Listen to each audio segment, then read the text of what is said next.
This next video is on iron triangles and issue networks, and all an iron triangle is the relationship between a bureaucratic agency, a congressional committee that is related to that agency, and then obviously an interest group that's also related to that. I've got a handout that we're going to look at that looks at the Defense Department and agriculture and the iron triangles that they are involved in.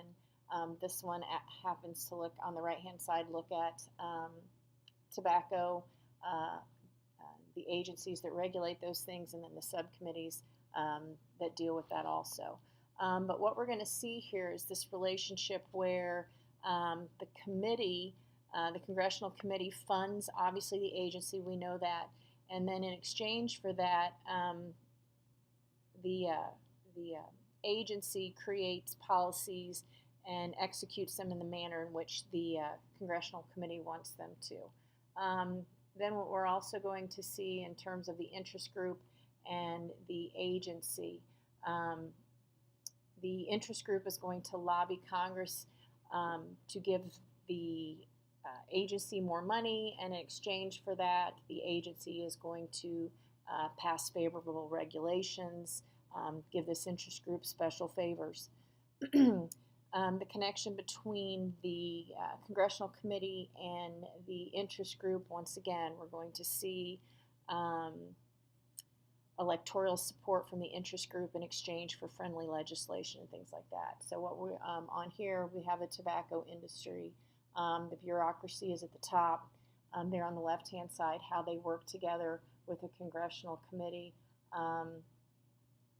The agency is going to help with constituent complaints. They're going to give Congress some information, and in exchange for that, Congress is going to give them a lot of money for their budget.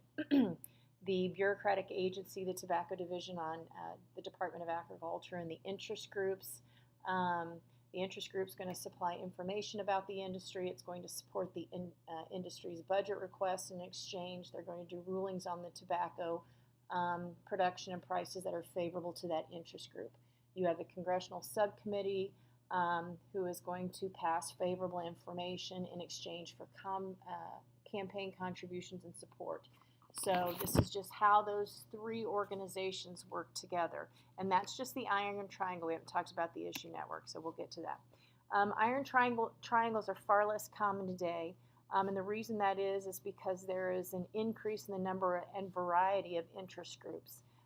It used to be you had very large, powerful interest groups that had a lot of control over what happened in Congress. And now there are just so many interest groups competing against each other. And there still are some powerful ones, but there really are a lot more that are in competition. There's an increased number of subcommittees in Congress. So the agencies are now subject to control by different legislative groups. So once again, there are competing interests that they have to make sure that they're meeting. The EPA, an example would be you have environmentalists, interest groups that are fighting against industry organizations. So you have business who are saying, we're losing money and we can't hire as many people, versus the environmentalists who are saying, the things that you're doing are bad for the environment. OSHA, the Occupational Safety and Health Administration, labor is wanting protections in the businesses, while businesses once again are saying this is eating into profits, we can't hire as many people.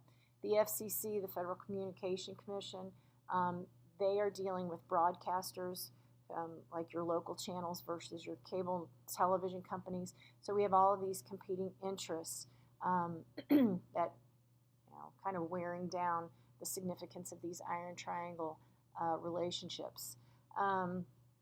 So political scientist Hugo Heclo talks about not being iron triangles anymore, but talks about issue networks. And issue networks are just all the people in Washington-based interest groups, congressional staff members, university, think tanks, mass media, who regularly debate these governmental policies. And so what presidents are doing now is they are recruiting key agency officials from these different network associations, and they are picking people who support their ideological agenda. So we want to make sure, if you're a Republican, that you're picking people from these different groups to run your agencies who support a conservative agenda.